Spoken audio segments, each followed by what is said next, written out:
Hello mga idol, please like, share and subscribe for more novel stories to uploads. Diyos ng Digmaan, JC Entertainment. Kabanata 461 hanggang Kabanata 470. Kabanata 461. Tumanggaw si Spectre. Gayunpaman, katatapos lang niyang magsalita nang makita niya ang isang sasakyan na umaandar mula sa pintuan ng lungsod. Bakit may taxi na nagmamaneho dito? Ito ay huminto at may bumaba, nagmamadaling lumapit kay Jack. Tumingin ng mabuti si Tanya. Nandito daw siya para tulungan si Jack. May dala siyang kitchen knife. Nakita ni Tiger mula sa malayo na halos 300 katao ang nakatayo sa harap ni Jack. Nanlamig ang kanyang puso nang makita ang eksenang ito. Tiyak, nag-iisang lumalaban si Jack doon. Parang napahamak si Jack. Ito ay ang kanyang malaking kapatid na lalaki. Nang magkaroon sila ng maayos na relasyon, tinawag niya si Jack bilang kanyang kuya. Wala siyang ideya na direktang haharapin ni Jack ang kamatayan ng napakapayapa para sa kanya at sa kanyang asawa. Sobrang naantig ang tigre. Kinagat niya ang kanyang mga ngipin at sumugod habang nakataas ang kanyang kutsilyo sa kusina.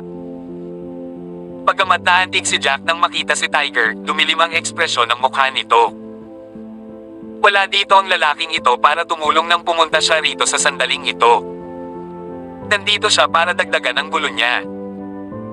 Nang nasa 20 metro na ang layo ni Tiger sa kanya, direktang winagiway ni Jack ang kanyang kamay at sumigaw. Tumayo ka doon. Agad na huminto si Tiger. Nakahawak pa rin ang mga kamay niya sa kitchen knife at natulala.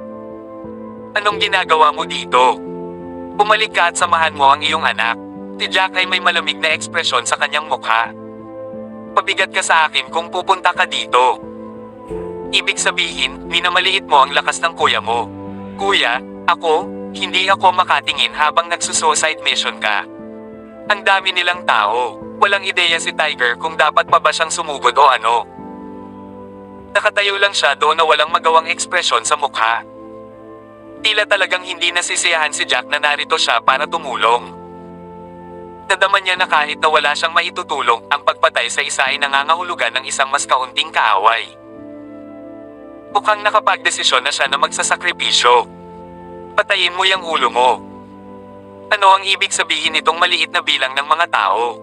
Pinisil ni Jack ang kanyang kamay at isang dosenang pilak na karayom ang lumitaw mula sa kung saan.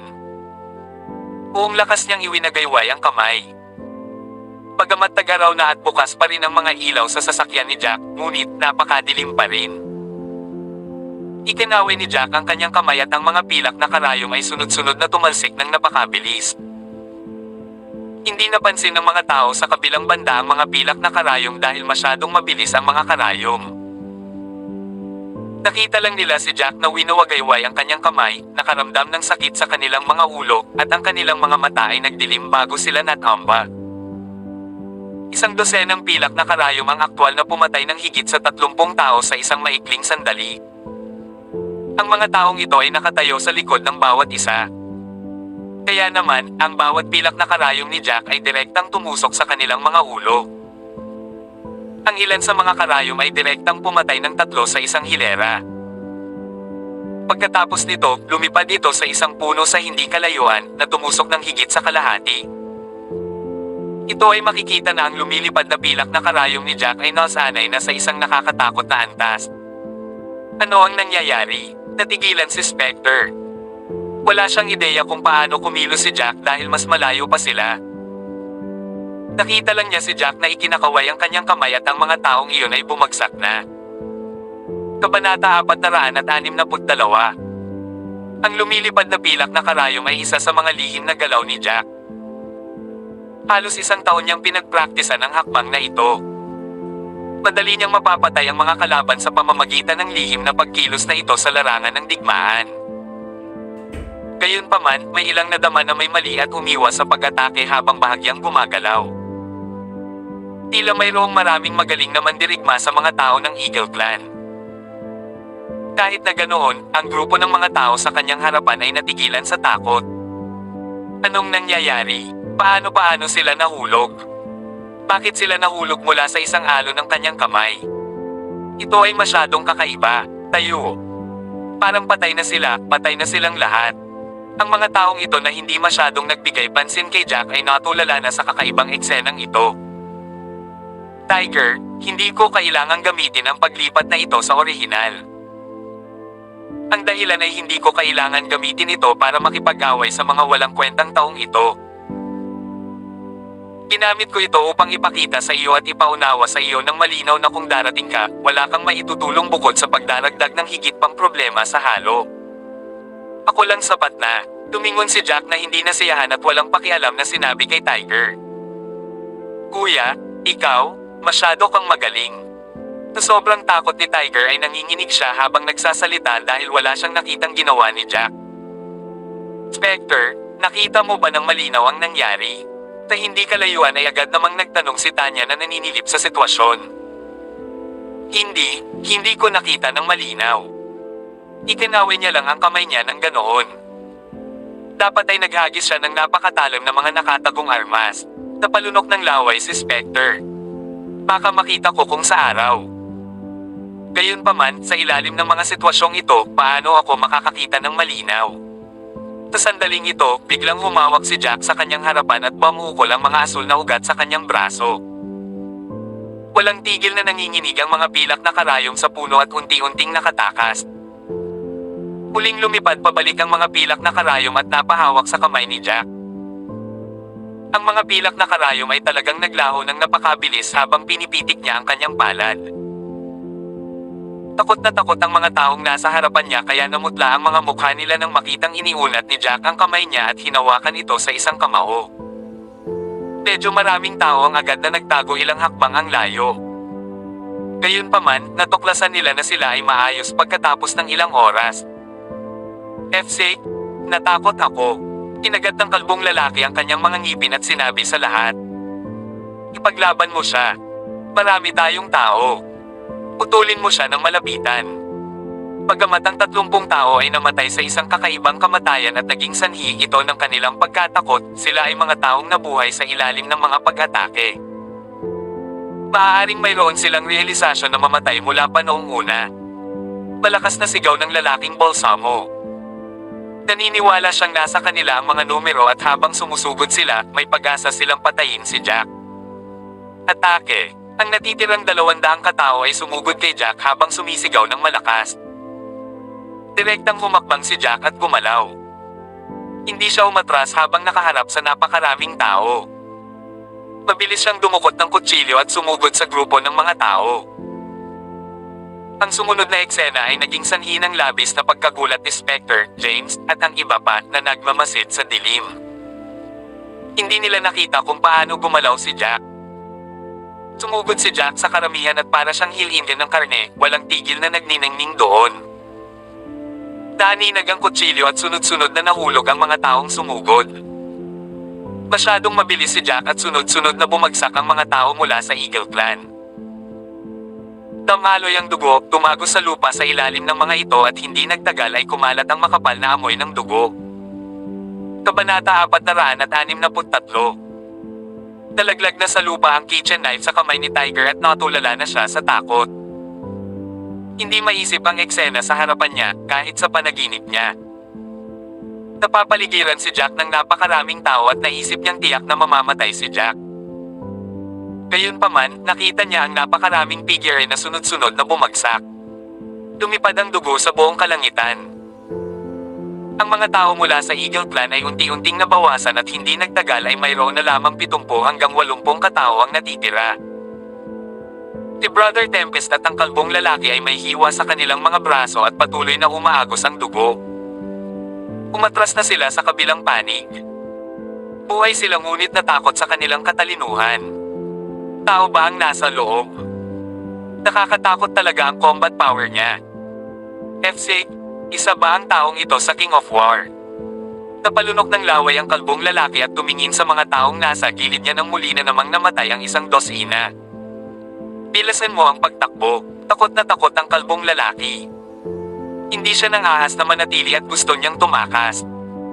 Ilang galaw pa at maraming tao ang natamba na naman. Gusto mong umalis?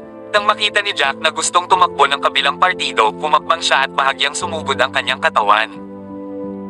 Para siyang leopardo at sumugod siya ng mahigit 10 metro pasulong. Naabutan niya ang kabilang partido at hinaplos ang leeg ng kalaban gamit ang isang backhand move. Nahulog ang kalbo at si Kuya Tempest ay pinaayos din ni Jack na may hiwa. Sa sandaling ito, pumigit kumulang 20 katao na lamang ang natitira. Hindi nagatubili si Jack. Tumugod siya at sunod-sunod na pinatay ang mga ito. Tumingin si Jack sa kanyang relo pagkatapos niyang ihagis ang kutsilyo sa kanyang kamay sa sahig at natigilan. Mukhang medyo nasayang ang pakikipag-usap sa kanila. Inabot talaga ako nito ng 10 minuto. Si Jack ay nanirahan sa paligid ng 300 katao sa loob ng 10 minuto. Kasama pa sa 10 minutong ito ang pakikipag-chat sa kabilang partido at paghit-hit ng sigarilyo. Gayunpaman, nadama pa rin ni Jack na gumamit siya ng masyadong maraming oras. Kung ito ay alam ng ibang mga tao, sila ay magugulat sa isang sukdulang lawak. Tiger, alis na tayo. Para saan ka ba nakatayo dito? Papuntahin kita sa ground floor ng bahay mo.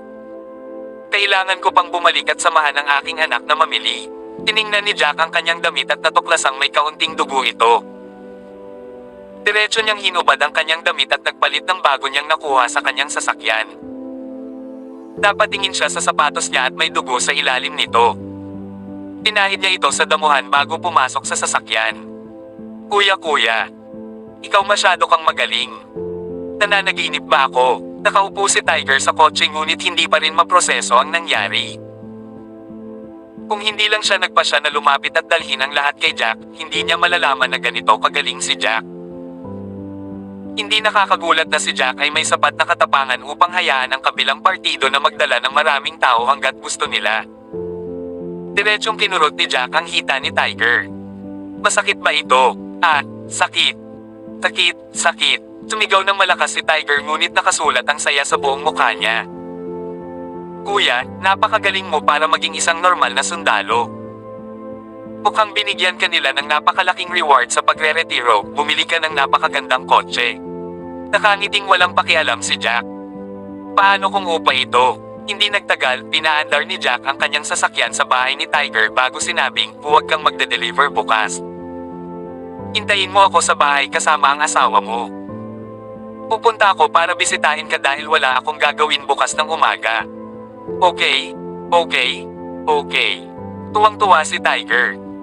Mabilis siyang bumaba ng sasakyan at nakita si Jack. Anak, ang tatay mo, siya, namamaga ang mga mata ng asawa ni Tiger sa lahat ng pag-iyak. Tiningnan niya ang sanggol na nasa baby cot at habang nagsasalita siya ay namula muli ang kanyang mga mata. Sa sandaling ito, pumasok si Tiger. Honey, back. Hindi ako namatay, haha. Kabanata 464. Tigre, napatakbo ang babae sa tuwa nang makita si Tiger. Sumugod siya sa mga bisig nito at niyakap siya ng mahigpit, natatakot na panaginip lang ang lahat. Napag-isipan mo ba itong mabuti? Hindi ka pupunta. Halatang naisip ng babae na nagdadalawang isip si Tiger na iwan siya at ang anak nila kaya bumalik siya. Hindi. F-sick me, sobrang nakakaloka. Tumugod ako na may dalang kitchen knife at death wish. Dahil dito, tumanggi ang aking nakatatandang kapatid na lalaki sa aking tulong at hiniling sa akin na tumingin habang nakatayo sa malayo. O aking Diyos, mayroong halos 300 katao. Tinawian ng aking kuya ang kanyang kamay at pumatay ng 30 katao. Parang nakakita ng multo. Bukod doon, nakapatay siya ng napakaraming tao sa loob ng wala pang 10 minuto. Lahat sila.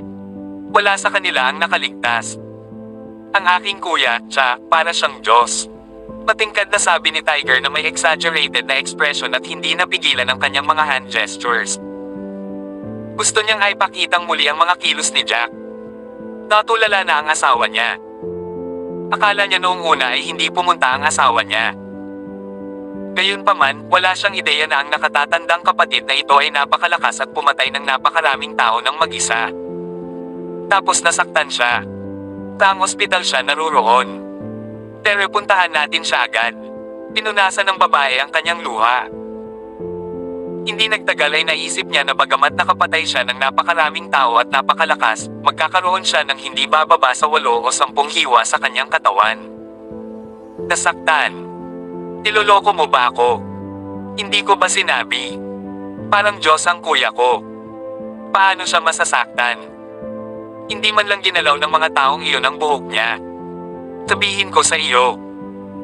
Ang tinatawag na Eagle Plan ay maaaring isara kapag hindi nila sinasaktan ang aking kuya at patuloy na nagdudulot ng gulo sa aking kuya.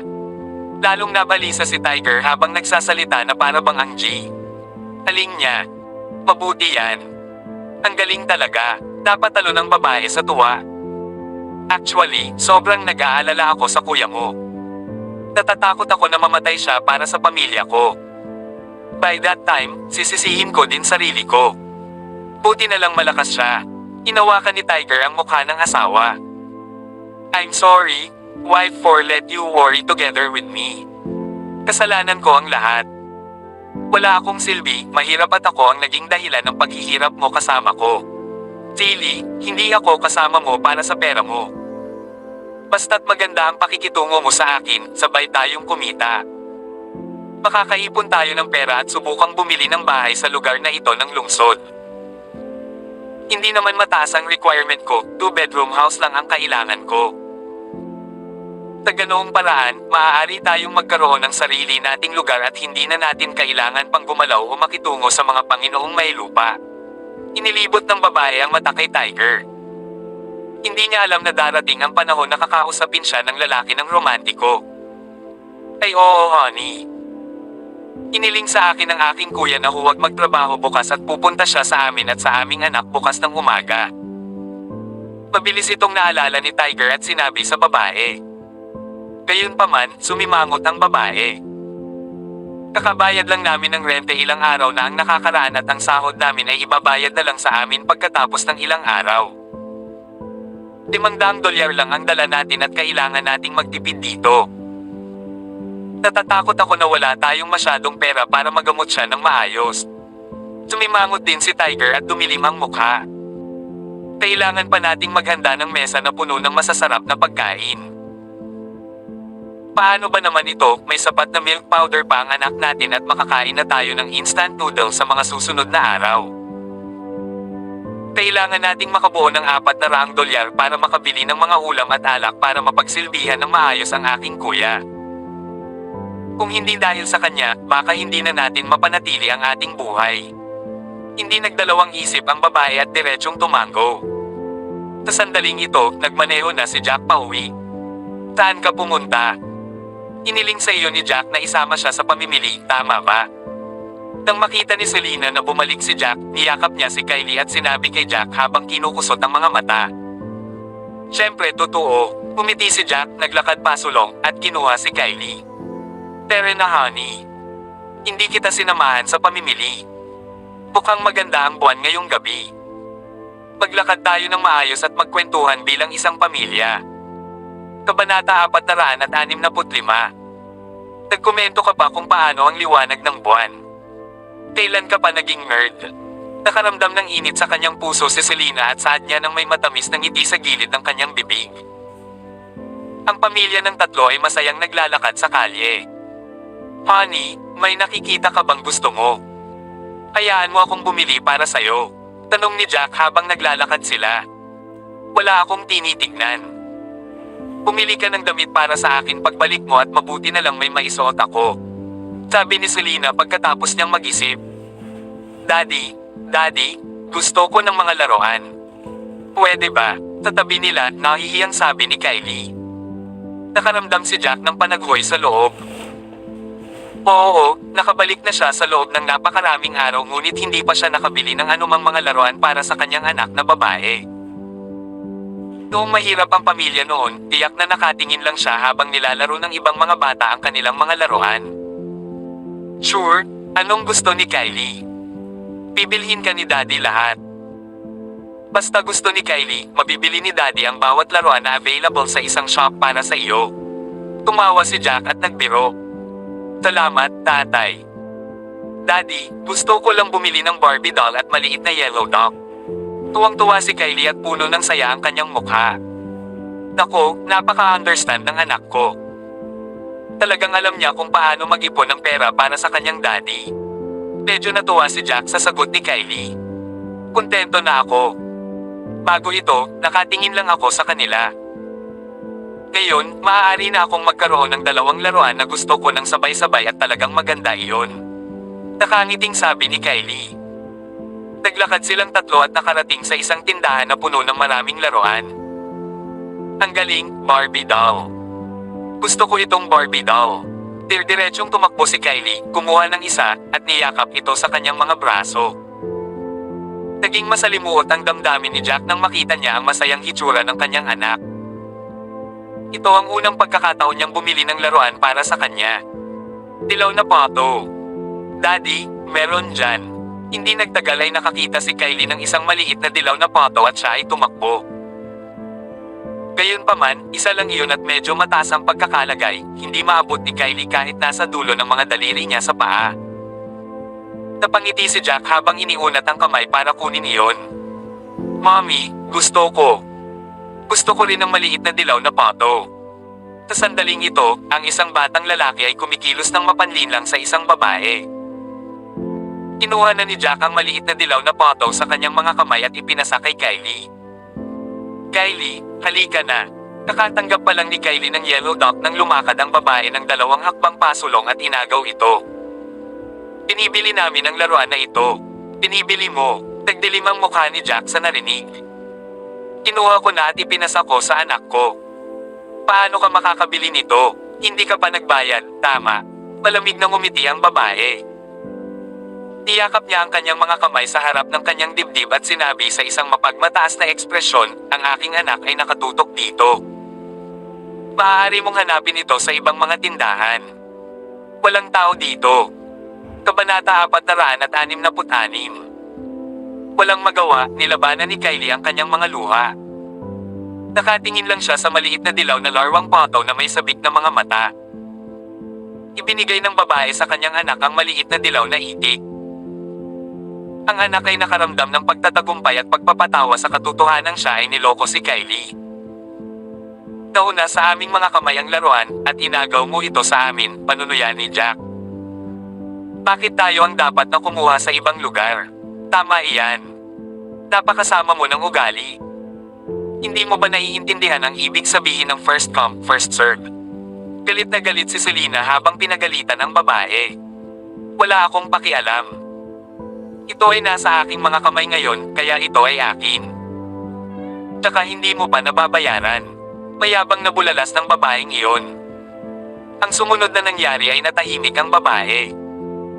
Iniabot ni Jack ang kanyang mga kamay at kinuha ang maliit na dilaw na larwang pato. Oh, kung ganoon, akin na ito. Ikaw. Tinuro niya ang ilong ni Jack. Well, hindi ito sa iyo dahil hindi mo pa ito binayaran. Isang ngipin sa ngipin, pinatikim ni Jack ang babae ng sarili niyang gamot. Bakit ka mangagaw ng laruan mula sa isang bata bilang isang matanda? Galit na galit ang babae kaya wala na siyang ibang comeback.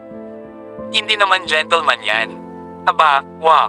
Ang maliit na bata ay humagulgol nang inagaw ni Jack ang laruan sa kanyang mga kamay. Tingnan mo.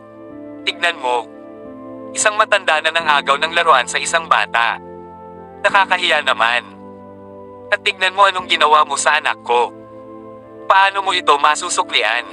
Nagpanik ang babae habang walang humpay na umiiyak ang kanyang anak at walang tigil na tahol kay Jack.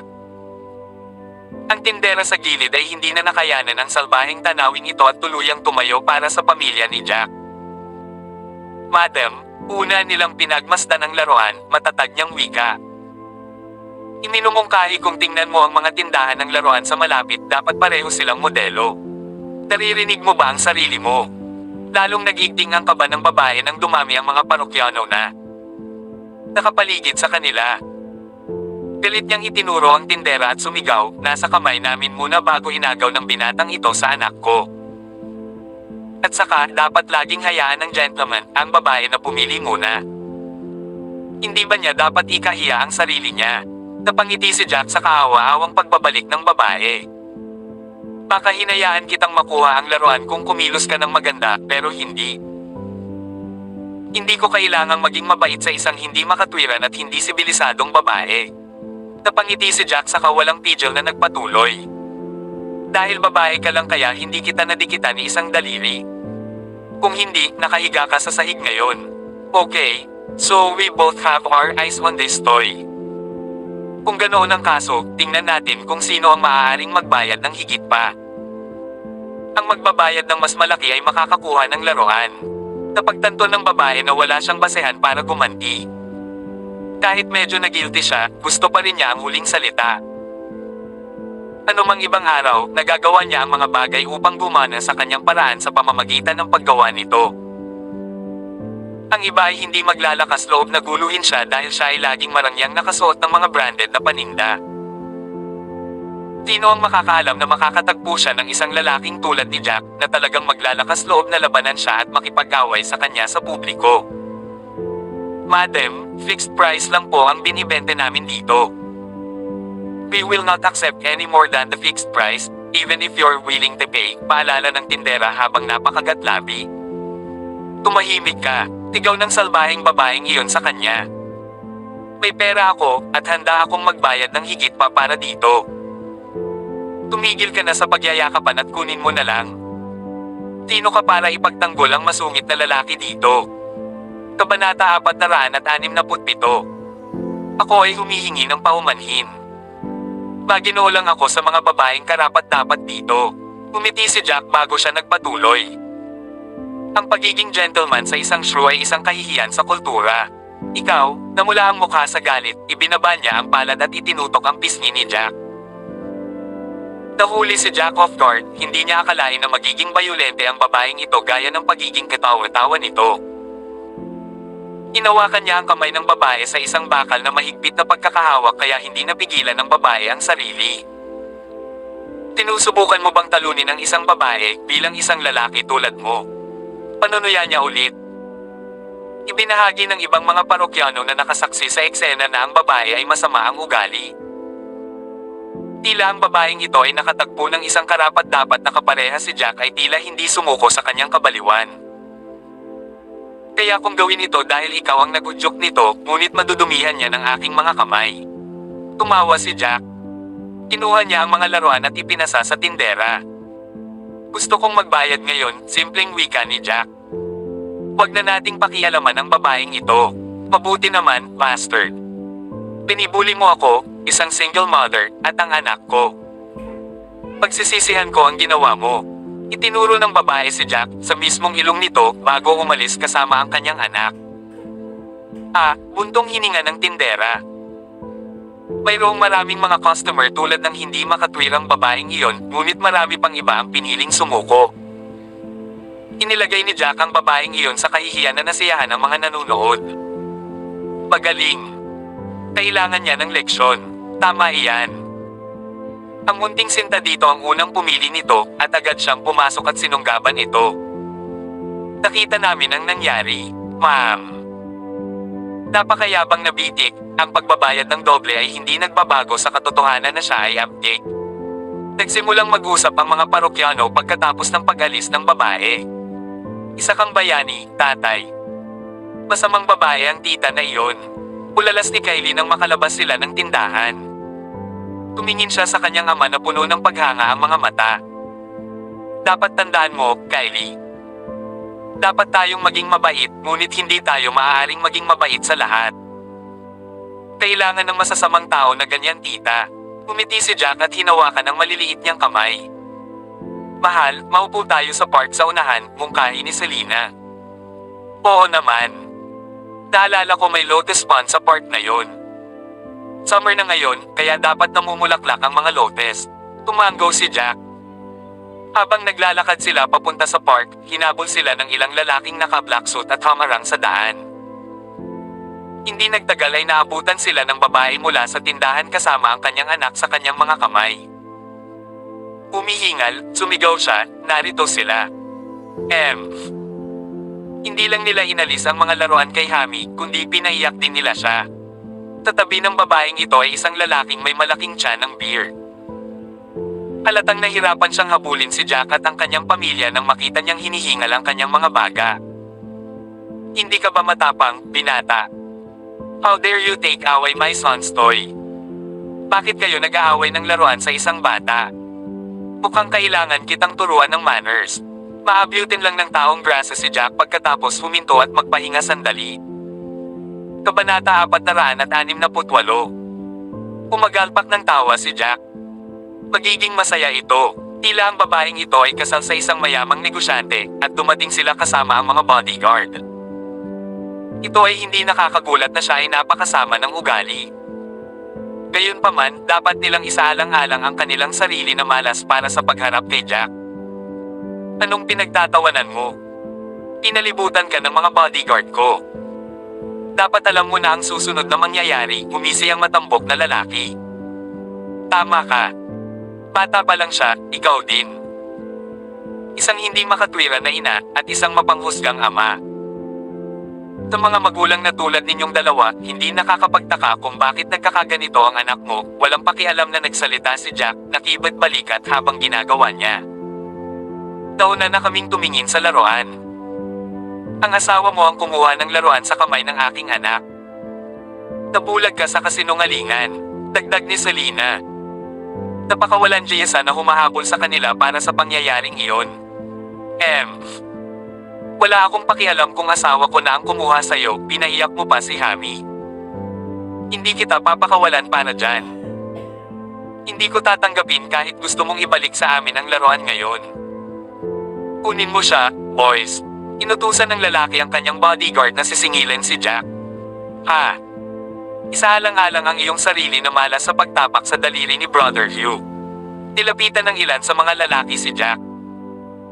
Naku, hindi nagtagal ay natagpuan ng mga bodyguard ang kanilang mga sarili na bumabagsak na parang mga langaw habang sila ay humahagulgol na parang isang sanggol. Kung ikukumpara sa bodyguard ng Clarks at Hugos, puro manok lang ang mga ito. Darling, natakot ang babae. U-turn, fatty. Tumenya si Jack sa gwapong lalaki. Ang di umano'y kagalang-galang na Brother Hugh ay ganoon din ang takot sa pawis na tumutulo sa kanyang mukha. Kung titingnan kung paano pinabagsak ni Jack ang isang dosenang mga bodyguard niya sa loob lamang ng ilang segundo, natural lang na matakot siya kay Jack. Iyan ay masyadong mabilis. Pati si Selena ay nagulat. Nakita niyang lumaban si Jack ngunit hindi ganoon kabilis. Nag-level up na ba si Jack o hindi niya ipinakita sa kanya ang kanyang tunay na kapangyarihan noon? Sir. Good sir. Patawarin mo ako, actress ako. Hindi natin kailangang pagdaanan ito para sa isang maliit na bagay, halatang nanginginig ang boses ng lalaki habang tumatawa siya ng alanganin. Maliit. Kung gayon tungkol saan ang lahat ng bodyguard na ito. Kung hindi lang ako malakas, natatakot ako na baka bugbugin ang asawa ko, hindi lang ako. Tumingin si Jack sa lalaki na parang nagbibiro.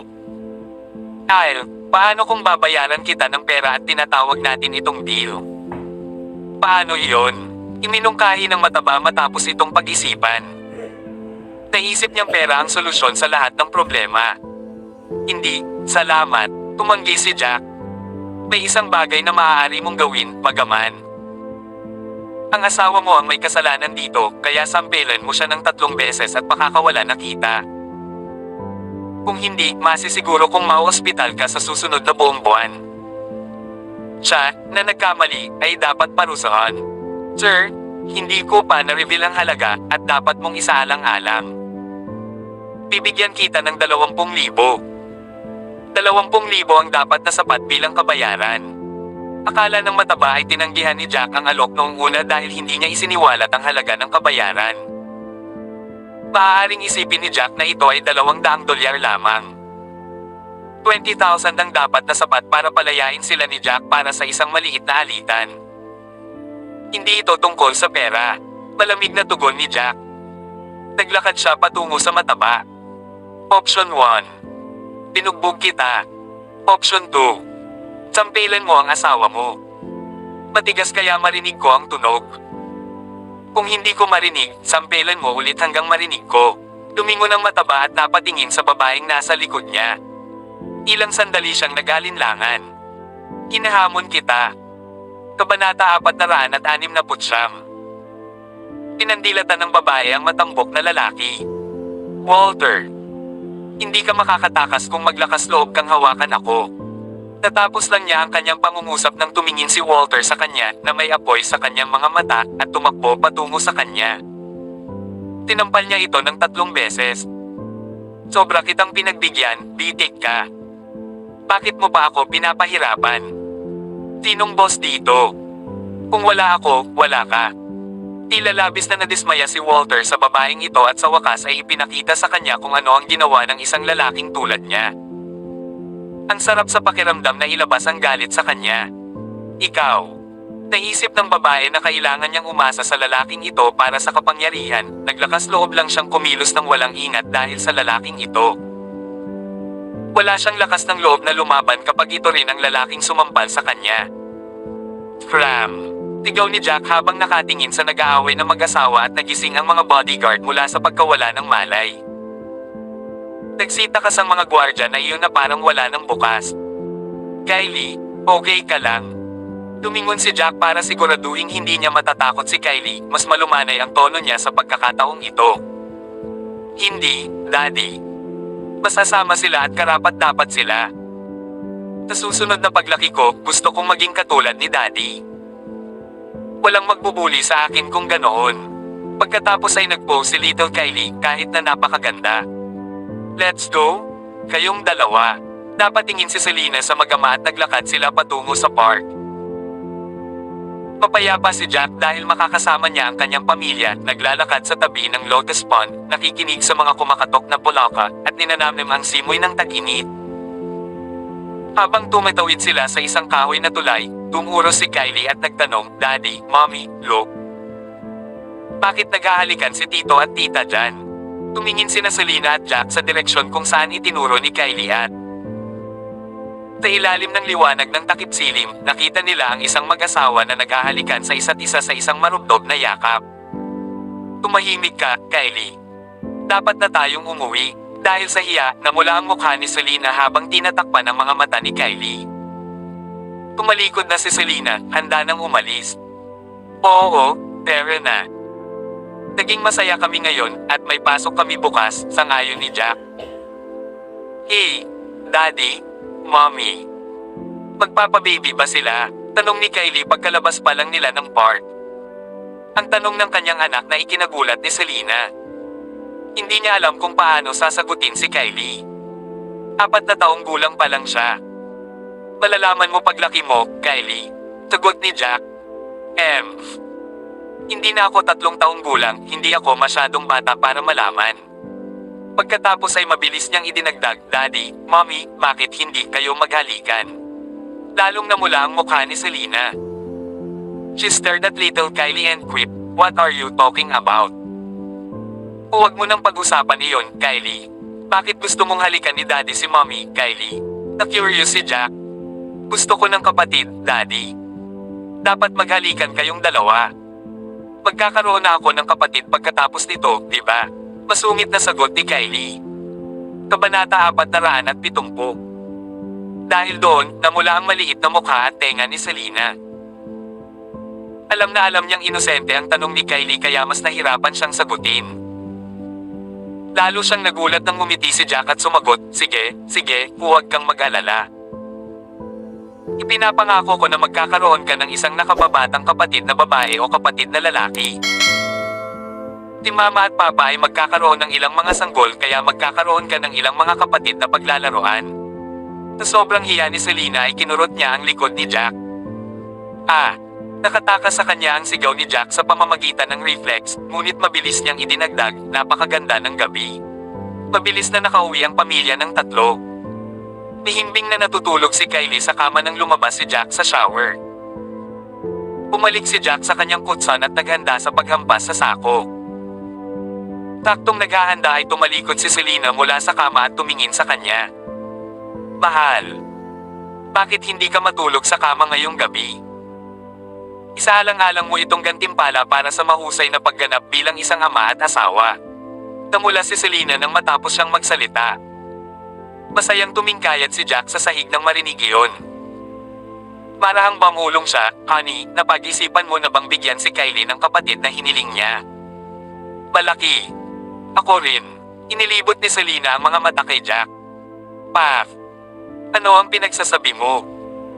Naaawa ako sa pagtulog mo sa sahig, kaya hahayaan kitang matulog sa kama ngayong gabi. Hindi malalaman ni Kylie ang tungkol dito dahil mahimbing siyang natutulog. Isang gabi lang. Natutulog at wala nang iba. Bahagyang nadismaya si Jack dahil naisip niyang magkakaroon siya ng pagkakataon kay Selena. Caught it, ikaw. Doon lang natutulog si Kylie at hindi ko isa sa panganib na makakita siya ng kahit ano. Maaari naming isipin ang tungkol dito pagkatapos namin lumipat at kapag siya ay may sariling silid. Isa pa, sinabi ko na sa iyo na kailangan mong patunayan ang iyong sarili kay Lolo bago kita tanggapin bilang asawa ko. Inipit ni Selena si Kylie sa gitna para bigyan ng espasyo si Jack. So, sasama ka o ano? Kung hindi, sako na ako. Tandaan. Pinapapasok lang kita dahil maganda ang mood ko ngayon. Siyempre sasama ako. Hindi ako tanga. Dumiretso si Jack sa kama sa tabi ni Selena. Maaaring itanggi ni Selena ang lahat ng gusto niya, ngunit ang bilis ng tibok ng kanyang puso ay tumaas kaagad nang yamakap si Jack sa kanyang tabi. Dapat isaalang-alang ng isa na ito ang kanilang unang pagpapalagayang loob bilang kung ano ang nangyari sa huling pagkakataon noong ipinaglihi niya si Kylie ay isang aksidente. Wala silang physical contact sa loob ng 5 taon pagkatapos noon. Masasabi ng isa na siya ay kasing dalisay ng isang kalapati. Honey, so you were saying? Hindi natin magagawa yun kasi walang sariling kwarto si Kylie. Dapat bumili tayo ng bahay kung ganoon, isang malaking villa, mungkahi ni Jack pagkatapos itong pag-isipan. Sa ganoong paraan. Kasya namin ang buong pamilya at si Kylie ay maaaring magkaroon ng sarili niyang silid at maaari naming pervert. Tinitigan siya ni Selena pagkatapos ay sinabing, actually, I don't feel comfortable stay with Taylors because I'll have to see that bastard, Ivan, every day there. Ito ay isang bummer. At the same time, I do wish to see Lolo inviting us to stay with them because that's mean that they have recognized you as a family. So hindi ka comfortable na manatili sa pamilya Taylor. Iyan ay isang madaling problema upang malutas. Makabili tayo ng bilya, hindi naman ganoon kamahal. Nag-propose si Jack. At hindi na natin kailangang maghintay hanggang imbitahan tayo ni Lolo na manatili sa kanila, matutupad ko na lang iyong 2 pangakong hiniling nila. Sa oras na iyon, hindi mahalaga kung gusto nilang manatili kami sa kanila. Nasa kamay natin ang desisyon. Totoo yan. Please subscribe and hit the notification bell for more novel stories. JC Entertainment.